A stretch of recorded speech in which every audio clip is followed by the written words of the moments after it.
So welcome to time news. ఈరోజు అత్యంత ఆసక్తికరమైన విస్తృతమైన రహస్య శాస్త్రం మరొకటి అనేక విధాలుగా పొంతలు తొక్కుతున్నది. వాస్తు, జ్యోతిష్యం. ఈ రెండు కళ్ళు అనేవాళ్ళు ఉన్నారు. కాదు, జ్యోతిష్యానికి వాస్తుకు సంబంధం లేదనేవాళ్ళు ఉన్నారు. పెద్ద పెద్ద ప్రవచనకారులు వాస్తును నమ్మకూడదు అంటున్నారు. అసలు వాస్తవ కోణంలో వాస్తుకున్న లక్షణాలు ఏంటి? వాస్తుని ఎంతవరకు నమ్మాలి, ఎంతవరకు నమ్మకూడదు?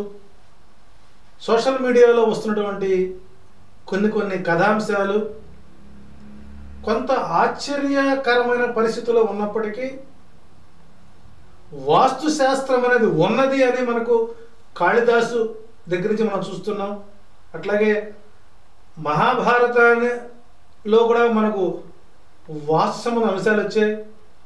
మన ఇటీవల కాలంలో మనకు హంపి విజయనగర సామ్రాజ్యాన్ని స్థాపించినటువంటి విద్యారణ్య భారతి గారి యొక్క నేతృత్వంలో కూడా వాస్తు ప్రకారమే విజయనగర సామ్రాజ్యాన్ని నిర్మించారని, సో ప్రతిదానికి ప్రశాంతంగా, సుఖవంతంగా, భోగవంతంగా ఉండటానికి వాస్తు ప్రాముఖ్యత ఎంతైనా ఉన్నదని నమ్మేవారి శాతం ఎక్కువ ఉన్నా, నమ్మని వారి యొక్క అపోహలు, ఆలోచనలు కొంత వాస్తవానికి మసిపూసి మారేడికాయ చేసే పరిస్థితి ఏర్పడింది. ఇలాంటి నేపథ్యంలో 20 సంవత్సరాల నుంచి వాస్తు శాస్త్రంపై పూర్తి స్థాయిలో అవగాహన కల్పిస్తూ ఎన్నో అవార్డులు, రివార్డులు పొందుతూ వంశపారపర్యంతరంగా వస్తున్నటువంటి వాస్తు శాస్త్రాన్ని వృత్తిగాను, జ్యోతిష శాస్త్రాన్ని ప్రవృత్తిగాను ఏర్పరచుకొని కొన్ని వేల గృహాల యొక్క వాస్తుని సరళించి సులభ సూత్రాలతో ఎంతోమంది జీవితాల్లో వెలుగులు చూపెట్టినటువంటి మీ అందరికీ సుపరిచితమైనటువంటి వాస్తు శాస్త్రవేత్త, సుదర్శనవాణి సంస్థ అధినేత జీవి నిరంజన్ గారితో వారి ద్వారా వాస్తులోని వాస్తవాలని మనం తెలుసుకునే ప్రయత్నం చేస్తాం. నమస్కారం అండి. జై శ్రీమన్నారాయణ. నమస్కారం. వాస్తు అనగానే ఎప్పుడు కూడాను గ్రామ స్థాయిలో కానివ్వండి, లేకపోతే పట్టణ స్థాయిలో కానివ్వండి, ఈ బేల్దారి మేస్త్రులు వాళ్ళే వాస్తు పితామహులు అయినట్లుగా నిర్మాణాలు చేస్తున్నారు. ఇప్పుడున్నటువంటి పరిస్థితిలో ఒక బర్నింగ్ టాపిక్ ఏంటంటే, బ్యాంకులో లోన్లు పెట్టి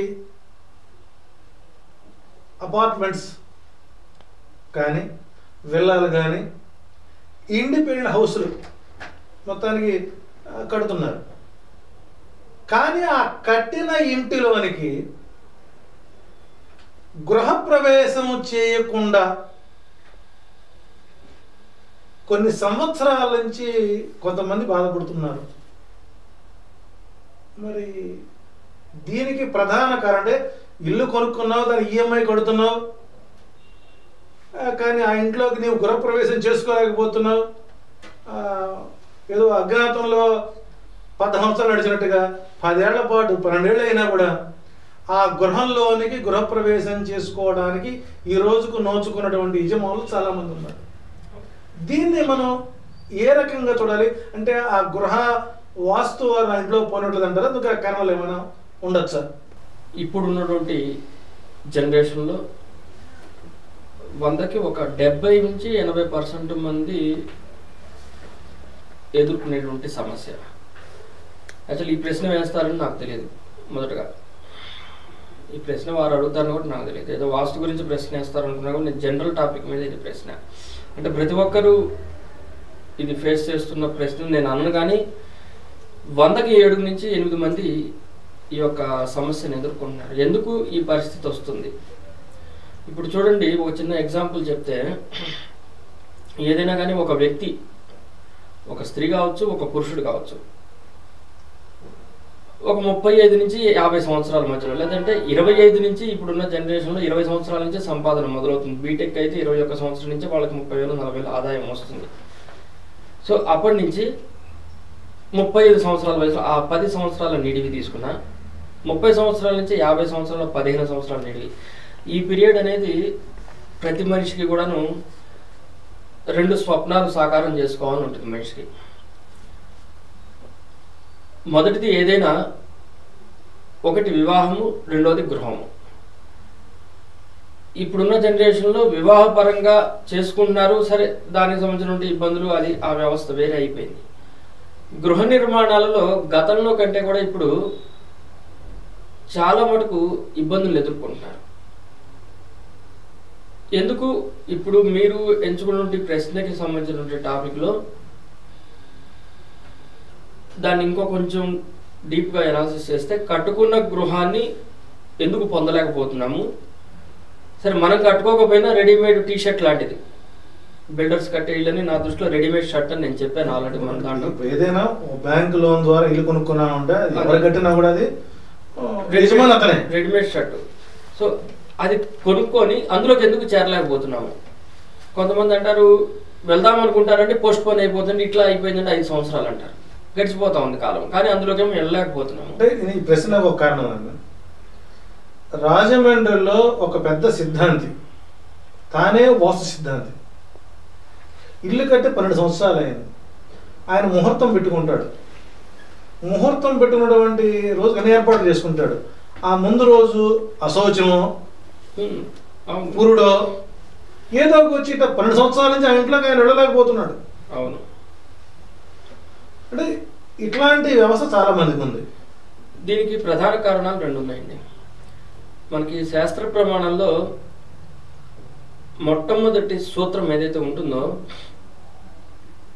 గ్రామ అర్వణము, క్షేత్ర అర్వణము అనేటువంటి నియమం అనేది ఒకటి ఉంది శాస్త్ర ప్రమాణం.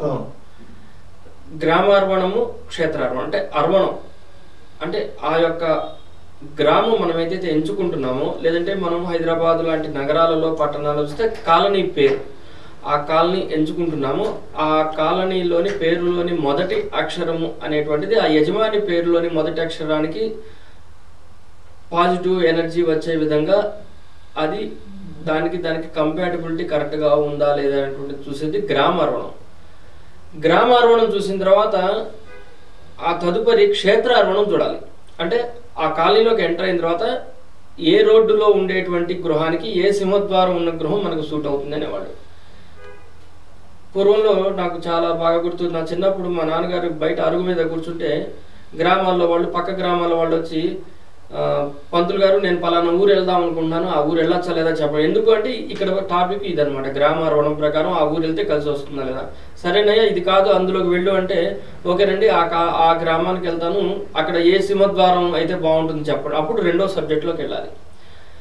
ఇప్పుడు అవన్నీ ఎవరు చూడటం లేదు.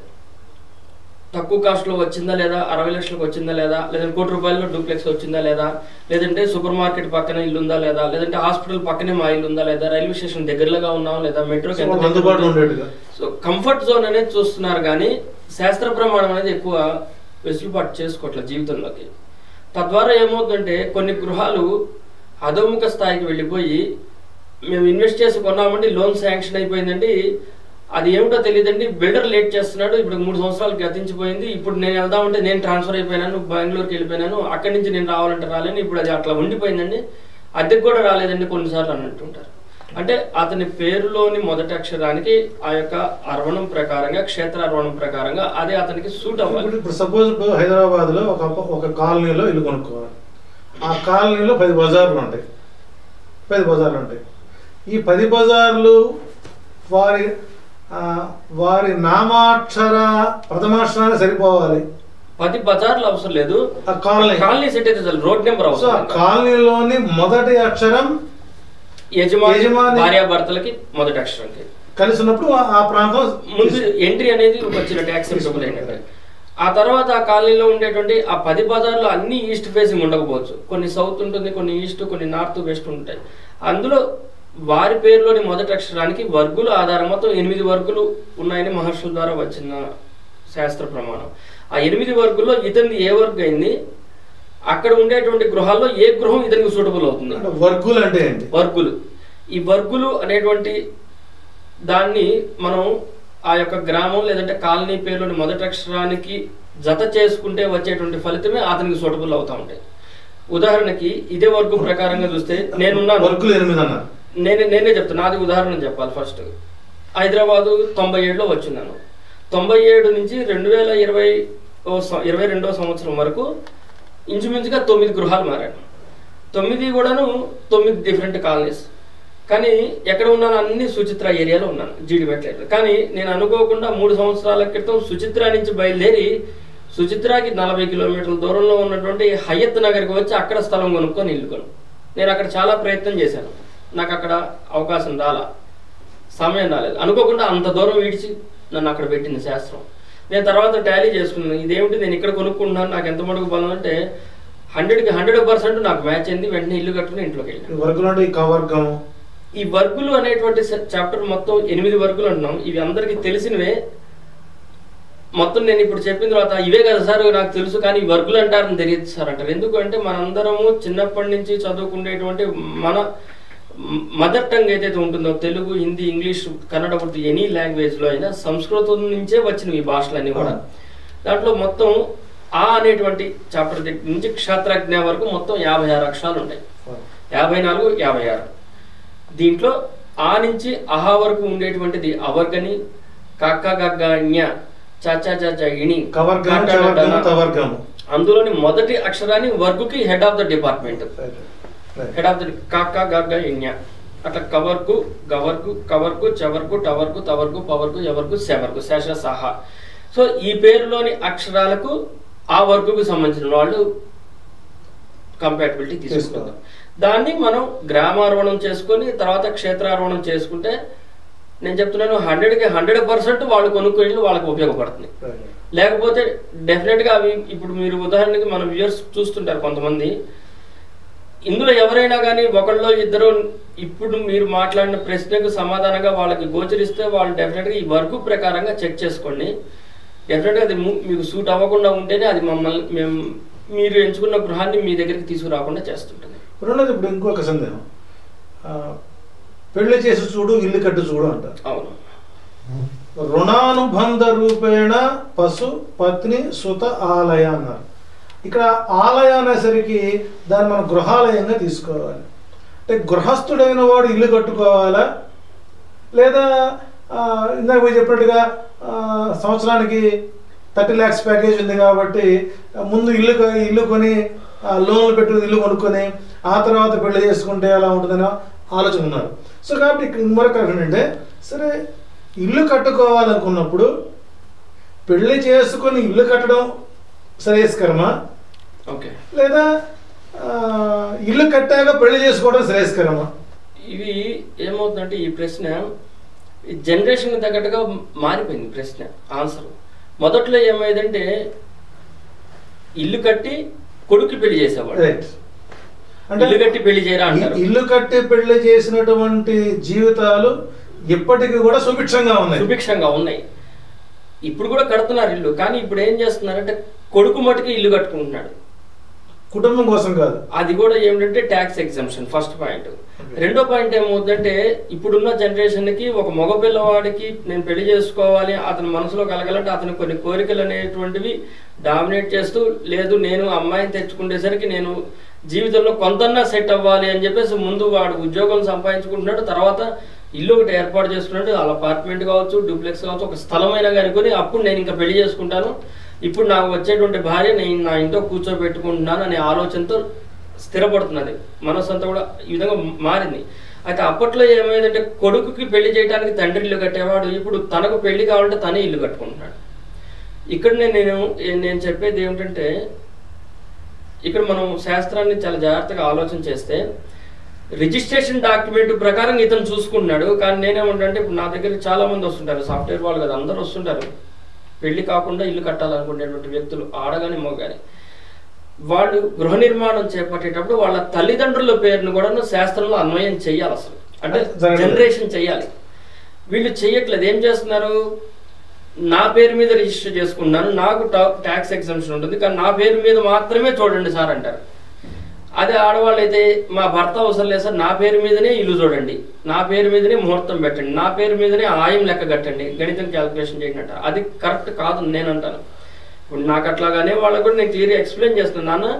కనీసం ఒక గృహ నిర్మాణం చేపట్టాలంటే 7 తరాలు చూడాలంటారు ఇల్లు కట్టాక. అప్పుడు నువ్వు ఇల్లు కడుతున్నప్పుడు నీ ముందున్నటువంటి తరం మీ పేరెంట్స్ని యాడ్ చేయి, ఆయం లెక్క కట్టేటప్పుడు కానీ గృహ నిర్మాణం చేసేటప్పుడు. తర్వాత నిన్ను యాడ్ చేసుకో, నీకు పిల్లలు ఉంటే కనుక పిల్లల్ని కూడా యాడ్ చేసుకో. అప్పుడు 3 తరాలు నువ్వు కట్టేటువంటి ఇంటికి ఒక బలాన్ని తీసుకొస్తున్నావు. డెఫినెట్గా అది తర్వాత ఉండేటువంటి 4 తరాలు పనిచేస్తుంది అంటాడు. ఎట్లాగైనా కానీ ఇప్పుడున్న టెక్నాలజీకి ఇంజనీర్లు 40 సంవత్సరాలు 50 సంవత్సరాలు గృహానికి ఎనర్జీ లెవెల్ ఇస్తున్నారు. అసలు పూర్వంలో మేము రాసివ్వమండి 50 సంవత్సరాలు అనకపోయినా 100 సంవత్సరాలు ఇల్లు ఉంటున్నాయి, పెంకుటిళ్ళు అన్ని కూడా. 100 సంవత్సరాల ఇల్లు కూడా మనకు 143 సంవత్సరాల కలిగిన గృహం కాకుమాన్ దగ్గర పున్నూరులో, గుంటూరు జిల్లా పున్నూరు కాకుమాన్ 143 సంవత్సరం ఇల్లు చూసిన పెంకుటిల్లు. ఇప్పుడంటే సర్టిఫైడ్ చేస్తున్నారు 50 years ఓకే నేను కట్టిన ఇల్లు యాక్సెప్ట్ అవుతుంది అనేది. సో అప్పుడు ఏం చేయాలి, మనం ఆ ఇంటికి మన పేరెంట్స్ని యాడ్ చేయాలి శాస్త్ర ప్రమాణంలో. అంటే ఆయం లెక్క కట్టేటప్పుడు కానీ అట్లీస్ట్ ఆయం మేము కట్టలేదండి రెడీమేడ్ హౌస్ ఇది అన్నప్పుడు మనం అక్కడ ముహూర్తం ఏర్పాటు చేస్తాం, ఒక గృహప్రవేశ లగ్న ప్రమాణం ఏర్పాటు చేసినప్పుడు మన తల్లిదండ్రుల్ని పిలుచుకోవాలి, దానిలోకి ఏర్పాటు చేసి వాళ్ళ పేరు కూడాను ముహూర్తం సూట్ అయ్యేట్టు చేయాలి. అప్పుడు అట్లీస్ట్ మనకు కొంత భాగమైనా కానీ అది మనకు పాజిటివ్ ఎనర్జీని తీసుకొస్తుంది. ఒక యజమాని తాను ఇల్లు కొనుక్కోవాలి అనుకున్నటువంటి సందర్భంలో తనకున్న బడ్జెట్లో 1, 2, 3 చేతులు మారినటువంటి ఇల్లు కొంటున్నారు. వారు ఆ ఇంట్లోకి వెళ్ళిన తర్వాత చేసుకున్న తర్వాత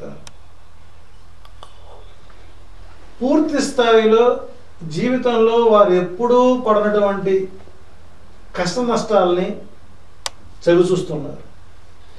నేపథ్యం తీసుకున్నట్లయితే గతంలో ఎవరైతే ఆ ఇల్లు కట్టుకొని 1-2 కుటుంబాలు, ఒక కుటుంబం ఉన్నత స్థాయికి వెళ్ళి వాళ్ళ కుటుంబంతో విదేశాలకు పోయింది, ఒక కుటుంబం పూర్తి స్థాయిలో నిర్వీర్యమైపోయింది. అటువంటి ఇల్లులో 3వ యజమాని వెళ్ళిన తర్వాత ఇతను పూర్తి స్థాయిలో పతనమై ఆ ఇంట్లో నుంచి రావడానికి మార్గం లేదు, ఇంకో చోటికి పోవడానికి బంధనం చేసింది. దానివల్ల 14 సంవత్సరాల నుంచి ఆ వ్యక్తి బయటపడలేక ఆ ఇల్లు కొనేవాళ్ళు లేరు, కొత్త వాళ్ళు రారు. దానివల్ల బంధుగణం, పితృలు, బంధువులు అందరూ దూరం అయ్యారు, కానీ ఆ ఇంట్లోకి రాలేరు. సో దానికి ఎటువంటి పరిణామ క్రమాలు ఆ యజమానాన్ని పట్టి పీడిస్తున్నాయని చెప్పచ్చు. దీని గురించి మనం జాగ్రత్తగా ఆలోచిస్తే శాస్త్ర ప్రమాణంలో అద్భుతమైన అంశం వర్గులు చాప్టర్. మనం క్రితంలో ఒక క్వశ్చన్ గురించి మనం ఎక్స్ప్లెనేషన్ అయింది కదా. ఆ వర్గుల చాప్టర్ అనేది ఎంత ఇంపార్టెంట్, గృహ నిర్మాణంలో నియమాల ప్రకారంగా నిర్మాణం చేయడం కూడా ఇంపార్టెంట్. ఈ నియమాల ప్రకారంగా నిర్మాణం చేసేటువంటి విషయాలలో నిన్న నేను 3 రోజుల క్రితం ఒక గృహానికి వెళ్ళాను. సికింద్రాబాద్లో 4 ఫ్లోర్ల బిల్డింగు, 2 ఫ్లోర్లు అద్దిస్తే 80,000 వస్తున్నది, మిగతా 2 ఫ్లోర్లు డూప్లెక్స్ చేస్తాడు. 12 సంవత్సరాల నుంచి వాళ్ళు ఆ గృహంలో నివసిస్తున్నారు. మధ్యలో 6 నెలలు బయటికి వెళ్ళి మళ్ళీ వచ్చారు, వదిలించుకొని వెళ్ళారు. మళ్ళీ అట్రాక్ట్ చేసింది, నన్ను పిలిచారు, పోయి నన్నే పిలవాలి, ఇంకా అట్లాంటి వాటికి నేను వస్తున్నాను. ఏమిటయ్యా ఎందుకు మరి బయటికి వెళ్ళలేదంటే, లేదు సార్ ఇది అయిపోయింది ఆ చరిత్ర, 2021లో మేము అవుట్ సైడ్ వెళ్ళాము, ఏమో తెలియదు, మళ్ళీ తీసుకొచ్చి ఇక్కడ కట్టుబడేసింది, మళ్ళీ పాతాళానికి వెళ్తున్నాము, దీంట్లోంచి బయటికి వెళ్ళాలంటే వెళ్ళలేకపోతున్నాం అనేదానికి ఒకటే సింపుల్ రీజన్, ఇది నాది అనే భావన ఉంటే మనం అతుక్కుని ఉంటాం ఎక్కడైనా కానీ. అక్కడ ఏమవుతుందంటే నాది, నా సొంతము, నాకు అద్దె వస్తుంది, బయటికి వెళ్తే అద్దె కూడా లేదేమో, నేను నా ఉద్యోగంలో సంపాదించుకోలేను అనేటువంటి భావనతో మనం ఎప్పుడైతే ఒకే ఇంట్లో ఉంటామో బావిలో కప్పలాగా, ఇక బాహ్య ప్రపంచంలోకి వాళ్ళు వెళ్ళలేరు. వాళ్ళని అతి ఫోర్స్డ్గా నువ్వు అంటే మన నోటితో మనం కొన్ని మాటలు చెప్పకూడదు, శాస్త్ర ప్రమాణాల్లో ఉన్నా కానీ. మనిషి చచ్చిపోతావు, అయిపోతుంది నీ పని, ఇంకా మటాస్ అయిపోతావు అంటే బాగుండదు. అట్లా కాదు, అతి ఫోర్స్డ్గా లేదు, నీకు దమ్ముంది, నువ్వు నెగ్గగలుగుతావు, బయటకు వెళ్ళి నువ్వు మళ్ళీ ఇల్లు కట్టుకుంటావు, ఇది గడప దాటు అర్జెంటుగా అంటే తప్ప వాళ్ళు మారరు. అట్లాగా మన సుదర్శన వాణి ద్వారా చాలామంది నేను సొంత ఇళ్లలోంచి బయటికి పంపించిన, సొంత ఇంట్లోంచే బయటికి పంపిస్తున్నాను. ఎందుకంటే వాళ్ళు సెలెక్ట్ చేసేటప్పుడు అసలు ముందు ఒక ఇల్లు ఒకళ్ళు కట్టారు, వాళ్ళు అమ్మారు, మళ్ళీ అందులోకి వెళ్ళి ఇంకోటి నివసించారు, మళ్ళీ మూడో వ్యక్తులు ఎందుకు? మనం అసలు కొనేటప్పుడే మనం ఆలోచించాలి. మన జీవిత కాలంలో 20 సంవత్సరాలు మన ఆదాయ వనరులను తీసుకెళ్లి ఒక ఇంటి మీద పెడుతున్నాం. 70 లక్షలు, కోటి రూపాయలు. ఏదో 100 రూపాయల టీ షర్టో లేదంటే ఒక లాల్చీనో 200 రూపాయలతో 5000 రూపాయలది కొంటేనే గట్టిగా సంవత్సరం వాడంది. ఇప్పుడు నేను చెప్పినటువంటి ఆ ఇల్లు ఎల్బీ నగర్ ఏరియాలో పాష్ ఏరియాలో ఉంది. 230 గజాల్లో ఇండిపెండెంట్ హౌస్. ఇది ఇప్పటిప్పుడు మార్కెట్ వాల్యూ ప్రకారం చూసినట్లయితే సుమారు 4-5 కోట్లు వచ్చేటువంటి స్థలం అది. ఇల్లు డబుల్ బెడ్రూమ్ ఇల్లు, ఇండిపెండెంట్ హౌస్ అన్ని బాగున్నాయి. కానీ 14 ఏళ్ల నుంచి ఆ ఇంటికి ఎవడు బేరం రావట్లేదు. అదే నేను చెప్తున్నా, నెక్స్ట్ టాపిక్ అదే. వాడు బయటికి పోలేడు, అప్పుడు బాగాలేకపోయినాడు, ఎక్కడలో కొడుకును పోగొట్టుకున్నాడు, భార్యను పోగొట్టుకున్నాడు. ఇప్పుడు నేను చూడలేదు కదా, ఆ ఇల్లు చూడలేదు కదా, ఇట్లాంటివి చాలా చూస్తున్నాను. ఎక్కడ ప్రాబ్లం అనేది నేను చెప్తున్నాను. సో మనం మన జీవిత కాలంలో 20 సంవత్సరాల ఆదాయాన్ని తీసుకెళ్లి ఒక గృహంలో పెడుతున్నాము. 70 లక్షలు, 80 లక్షలు, కోటి రూపాయలు, 2 కోట్లు పెట్టి ఇన్వెస్ట్ చేస్తున్నాము. ఒక చిన్న వస్తువుకి 100 ఆలోచించే వాళ్ళం ఇల్లు గురించి ఆలోచించకుండా ఇన్వెస్ట్ చేస్తున్నాము. అట్లా ఇన్వెస్ట్ చేసి పెట్టినప్పుడు బాగుంటే ఓకే. ఎస్పెషల్లీ ఈ పాయింట్లో లాజికల్గా కనెక్ట్ అవ్వడం పాయింట్లు ఏంటంటే, మనం ఇంట్లోకి వెళ్ళామంటే బయటికి రాలేకపోతున్నాం సార్, మేము ఇక్కడే అధోగతి అయిపోతున్నాం, అద్దెకుండేవాడు సుఖపడుతున్నాడు, నాకే సార్ ఈ ప్రాబ్లం అంతా ఉన్న పాయింట్లో ఎర్రర్ ఎక్కడ వస్తుందంటే, అట్లాంటి గృహాల్లో ముఖ్యంగా మనం చూస్తే తూర్పు ఆగ్నేయం నుంచి ఉత్తర భాగంలో 350 డిగ్రీలు, దానికి తూర్పు ఆగ్నేయం నుంచి ఉత్తర భాగంలో 350 డిగ్రీలు, ఉత్తరం కూడా కాదు 350 డిగ్రీలు. ఇక్కడ వచ్చేసరికి 115 డిగ్రీల నుంచి, ఈ 115 డిగ్రీల నుంచి 350 డిగ్రీల మధ్యలో ఇంటి లోపల ఏదైనా ఎర్రర్ ఉంటే, స్ట్రక్చరల్ కాదు, మనం పెట్టే సోఫాలు, వస్తువులు, టీపాయిలు అవి కాకుండా స్ట్రక్చరల్గా లిఫ్ట్లు కానీ, మెట్లు కానీ, ఆ ఎలివేషన్ డిజైన్లో కానీ, ఆఫ్సెట్ కటింగ్ చేయడం కానీ, పోర్టు కొట్టి దించుకోవడం కానీ, ఇట్లాంటి ఎర్రర్స్ ఉంటే యజమానిని కిందకి తీసుకెళ్ళిపోతుంది, ప్లస్ యజమాని ఇంట్లోంచి బయటికి తీసుకెళ్ళదు. ఇట్లాంటి నేను చాలా మటుకు ఇళ్లలో ఇదే రీజన్ నేను చూసిన పాయింట్. ఇల్లు కొనేటప్పుడు వారు కూడా ఎవరో ఒక వాస్తు సిద్ధాంత సూచన ప్రకారం తీసుకుంటారు. ఎగ్జాక్ట్లీ. మరి ఆ చెప్పినటువంటి వాస్తు సిద్ధాంతి మీరు చెప్పినటువంటి వర్గు గురించి తెలియకుండా ఉంటుందా, ఆయాల గురించి తెలియకుండా ఉంటుందా?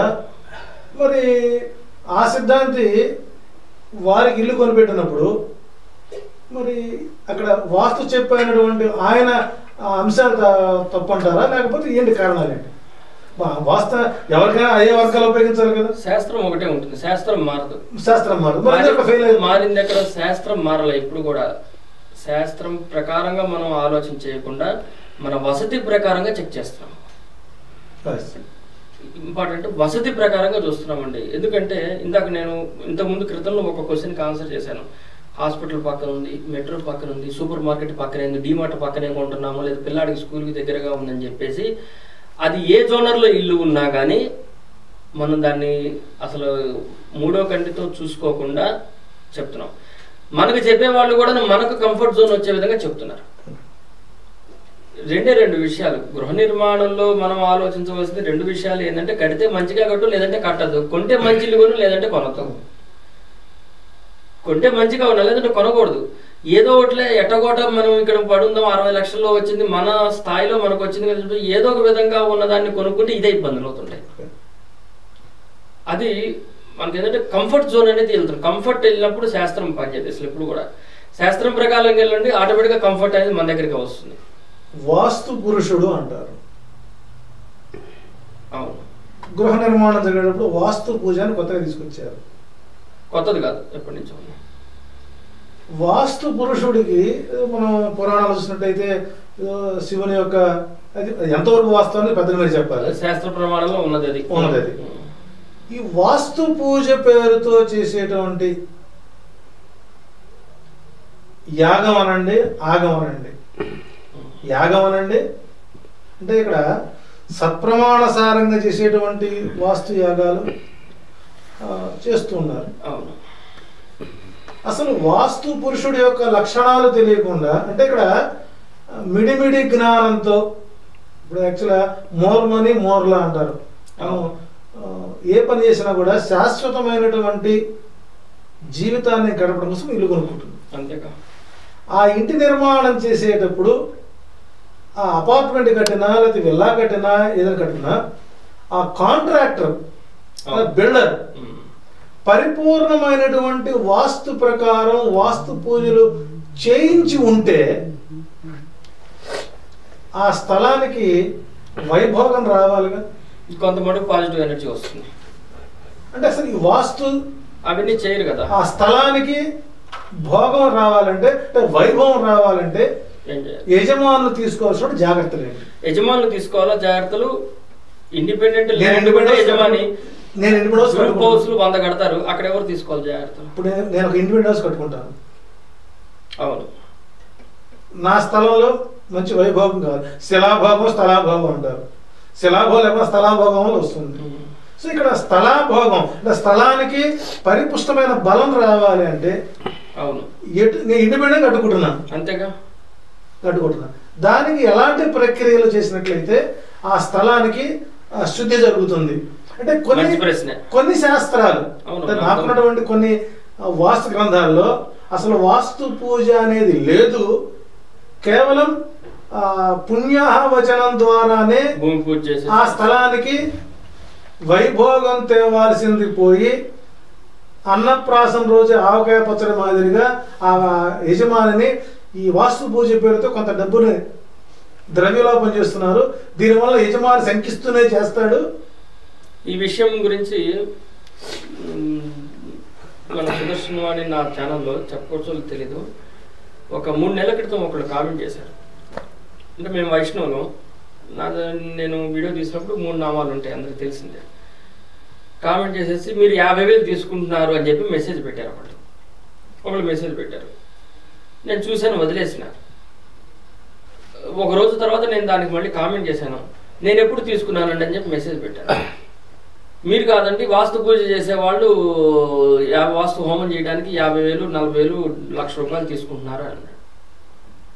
అన్న తర్వాత సరే మన సబ్స్క్రైబర్స్లో ఎవరో ఒకళ్ళు కామెంట్ చేశారు, ఈ గురుగారు ఎవరు పూజలు చేసుకోరండి, ఈయన ఓన్లీ వాస్తు చూస్తారు, మీరు వేరే వాళ్ళకి పెట్టాలేమో కామెంట్, ఈయనకి పెట్టారేమో. ఆయన మళ్ళీ అది ఇప్పటికీ నా యూట్యూబ్ ఛానల్లో ఒక క్వశ్చన్కి చాలా మొత్తం 8 కామెంట్స్ వచ్చినాయి. ఆయన రిప్లై చేశారు, ఎవరు ఒక అన్నోన్ పర్సన్ చేశారు, ఈయన వాస్తు మటుగా చూస్తారు, ఈయన ఎక్కడ పూజలు చేసిన సందర్భాలు ఎక్కడ చెప్పలేదు, అది వేరే వాళ్ళు వింటారంటే. తర్వాత మళ్ళీ ఆయన కామెంట్ చేశారు ఏంటంటే ఈయన గురించి కాదు, అసలు బ్రాహ్మణులు అనేవాళ్ళు ఎక్కువ డబ్బులు తీసుకున్నారని చెప్పేసి అప్పుడు ఆయన క్లియర్గా ఒక పెద్ద పారాగ్రాఫ్ మాట్లాడారు. అలా ఇక్కడ ఏమవుతుందంటే మాట్లాడేవాళ్ళు అలా మాట్లాడేవారు గృహప్రవేశం చేసుకోవాల్సిన అవసరం లేదు, వాస్తు పూజలు అవసరం లేదు, పందిరి లేకుండా పెళ్లి కూడా చేసుకుంటారు, వాస్తుతో అవసరం లేదు, వెళ్ళొచ్చు. సో ఇక్కడ అతను అన్నదా మనం తీసుకోవాల్సిన అవసరం అంటే తానెక్కడో ఇబ్బంది పడి ఉంటారు. సో కాబట్టి ఇక్కడ వాస్తు పూజ అనేటువంటిది అవసరమా, అది ఎంతవరకు ప్రమాణం?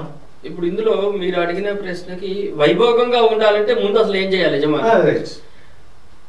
వైభోగంగా ఉండాలంటే ఇప్పుడు మనం ఇంజనీర్ గారి దగ్గరికి వెళ్ళామనుకోండి, ఈ స్థలంలో ఇల్లు కట్టాలని అంటే ఏం చేస్తారంటే వాళ్ళు సాయిల్ టెస్ట్ చేస్తారు. అంటే మన స్థలంలో ఒక 8 భాగాల్లో ఒక మట్టిని తీసుకొని దాన్ని ఒక కుప్పగా తీసుకొని దాన్ని తీసుకెళ్లి జియోలాజికల్ డిపార్ట్మెంట్కి తీసుకెళ్తే వాళ్ళు టెస్ట్ చేసి దానిలో ఉన్న స్ట్రెంత్ ఆఫ్ ద సాయిల్ అనేది చెక్ చేస్తారు. దాని లోపల ఇన్ డెప్త్ లో ఎక్కడికి వెళ్తే వాటర్ వస్తుంది అనేది కూడా చెక్ చేస్తారు. అది టెక్నికల్ గా శాస్త్ర ప్రకారంగా చేయాలంటే టెక్నాలజీ వచ్చింది. అదే చెప్తున్నా, పూర్వంలో ఈ కొబ్బరికాయను పట్టుకుని ఆ స్థలాన్ని జలకడేవాడు. ఇంకా పూర్వకాలం ఏంటంటే ఒక ఖాళీ స్థలంలో ఇల్లు కట్టుకోవాలంటే నవధాన్యాలలో అదే చెప్తున్నా తినేసి, అంటే ఇప్పుడున్నటువంటి పరిస్థితిలో ఒక అపార్ట్మెంట్ కట్టేటువంటి యజమాని ఎంత ప్రక్రియలు చేయకుండా వ్యాపార నిమిత్తం బ్యాంకులో అలవాటు పెట్టుకుని ఏదో నిర్మాణం చేసి అట్లా కాదు. అసలు మామూలుగా ఏంటంటే ఒక గృహ నిర్మాణం చేయాలంటేనే గృహాన్ని నిర్మాణం చేయడానికి చేసేటువంటి ఆ శంకుస్థాపన ప్రక్రియ, లేదంటే మనకు తెలంగాణ ప్రక్రియలో చేసే భూమి పూజ 2 విధాలు. శంకుస్థాపన అనేది ఆంధ్రలో ఎక్కువ ఉంటుంది, తెలంగాణలో భూమి పూజ అంటారు, ఇక్కడ శంకుస్థాపన చేయరు.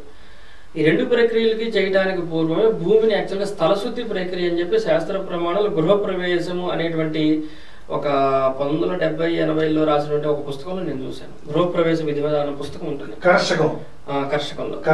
దానిలో ఏం చేస్తారంటే భూమిని దున్నాలంటారు.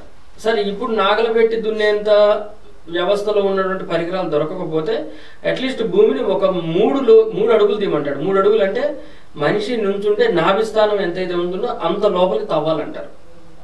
గృహం మొత్తానికి నాభిస్థానం. శాస్త్ర ప్రమాణమే నాభిస్థానం ప్రకారంగానే డిగ్రీస్ అవుతాయి. ఒకవేళ అపార్ట్మెంట్ అయితే ఏదైనా తవ్వాలి, ఆ యజమాని ఏ యజమాని అయితే ఉంటుందో ఆ యజమాని తవ్వాలి. అంటే మనిషి యొక్క ఎత్తు మన భారతదేశ ప్రమాణం ప్రకారం 6 అడుగులు యావరేజ్. సో కాబట్టి 3 అడుగులు కనీసం తవ్వాలి. తవ్వితే కొన్ని రకాలైనటువంటి వస్తువులు బయటకు వస్తాయి. కొన్ని విషయాల్లో 21 రకాల దోషాలు ఉంటాయి. గృహ ప్రమాణంలో భూమిలో 21 రకాల దోషాలు ఉంటాయి. ఏదైతే మనకు ముహూర్త భాగంలో ఏకవింశతి దోషాలు అంటారు, అంటే గృహానికి కూడా 21 రకాల దోషాలు భూమిలో ఉండొచ్చు. స్థలంలో ఉండేటువంటి దోషం కావచ్చు, జల దోషం కావచ్చు, రిక్త దోషం కావచ్చు, వస్త్ర దోషం కావచ్చు, శల్య దోషం కావచ్చు, ఇట్లాంటి 21 రకాల దోషాలు ఉంటాయి. ఇవి నివృత్తి కావాలంటే ముందు అసలు భూమిని లోపలికి తవ్వాలి. ఆ తవ్వే ప్రక్రియ ఏంటంటే భూమి గట్టితనం ఎక్కడికి వెళ్తుందో అక్కడ వరకు తవ్వాలంటాడు. అసలు 3 అవ్వచ్చు, ఒకసారి 5 అడుగులు కూడా అవ్వచ్చు.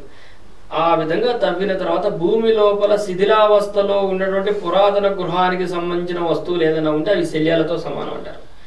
అవి కాకుండా ఏదైనా ఎముకలు బయటపడవచ్చు, కుక్కలు కానీ, పిల్లులు కానీ, పందులు కానీ, జలచరాలు కానీ ఏదైనా వెళ్తే వాటి ఎముకలు కానీ, వస్త్రాలు, కొన్ని ఇళ్ళు కట్టినప్పుడు వాళ్ళు పక్కన వదిలేసినటువంటి వస్తువులు ఉంటాయి భూమి లోపల, కొట్టుకొస్తుంది. అట్లాంటివి ఏదైనా కానీ బయటికి వస్తే వాటన్నింటిని వెలికి తీసి అసలు భూమి ఎక్కడ ఉంది, భూమి అంటే 6 అడుగుల 3 అడుగులు తీస్తే అసలు నేల బయటపడుతుంది. అక్కడ మనం యాక్చువల్గా స్థల శుద్ధి చేయాలి. కానీ ఇప్పుడు ఏం చేస్తున్నారు, ఏది భూమి సెలెక్ట్ చేసుకుంటే దాని మీద అసలు నవధాన్యాలు డైరెక్ట్గా గుంట తీస్తున్నారు. ఆ గుంట తీస్తే నేను కొన్ని సందర్భాల్లో శంకుస్థాపనప్పుడు అన్ఎక్స్పెక్టెడ్ గా విజిట్ చేసినప్పుడు లేర్లు కనపడతా ఉంటుంది. గుంట మనిషి అడుగులు ఉంటాడు, మొత్తం లేర్లు ఉంటుంది. గాజు బేగులు ఒక లేరు, గుడ్డ బేలికలు ఒక లేరు, ఎముకలు ఒక లేరు, అట్లా వస్తున్నాయి. అవి తీయరు. అవి తీయకుండా అందులోనే మనకు పునాది వేసేసి అందులో పిల్లర్లు లేపేసి దానిపైన ఏం చేస్తారంటే మట్టి తీసుకొచ్చి కప్పేస్తారు. దాని వలన గృహ నిర్మాణాలలో నెగిటివ్ ఎనర్జీ వస్తుంది. అందుకని చాలా మంది ఇల్లు కట్టిన తర్వాత కూడా ఏమిటోనండి నాకు పీడకలలు వస్తున్నాయి, ఏమిటో తెలియట్లేదు సార్, ఎక్కడో నెగిటివ్ ఎనర్జీ ఉందండి, అది తీసేసేయాలి సార్, మీరు రావాలి సార్, పాజిటివ్ ఎనర్జీ క్రియేట్ చేయాలంటారు. అప్పుడు నేను వాళ్ళని అడుగుతా, ఏమో స్థల శుద్ధి చేసావా అని అడుగుతా. లేదంటే బిల్డర్ కప్ప చెప్పేమో పైన మట్టేసాడు సార్ అంటారు. సో ఇక్కడ ఒక ప్రధాన అంశం ఏంటంటే మీ పీడకలు రావడానికి కానీ, అనారోగ్యం పాల్గొనడానికి కానీ, ఆర్థికంగా ఇబ్బంది పడడానికి కానీ, మీరు కొన్నటువంటి ఇంటి నిర్మాణ సమయంలో సరైనటువంటి విధానం పాటించకపోవడం, ఇందాక చెప్పినట్టుగా ఆ గాజు పెంకులు కానీ, ఎముకలు కానీ, గుడ్డ పీలికలు కానీ ఆ లేయర్ చూడకుండా కానీ చేయడం వల్ల మీరు ఇంట్లో ప్రశాంత జీవితాన్ని గడపలేకపోతున్నారనే అంశాన్ని మీరు తెలుసుకునే ప్రయత్నం చేయండి. రాబోయే రోజుల్లో అపార్ట్మెంట్ జీవితం ఎలా ఉంటుంది, వాస్తు ప్రకారం ఇండిపెండెంట్ హౌస్ యొక్క జీవితం ఎలా ఉంటుంది, ఈ వాస్తు సంబంధమైనటువంటి మరికొన్ని మార్మిక గర్భమైనటువంటి అంశాలని మనం తెలుసుకునేటువంటి ప్రయత్నం చేద్దాం. సో మరొక అంశం కోసం మీరు వెయిట్ చేయండి. అంత విషయాలు నమస్కారం.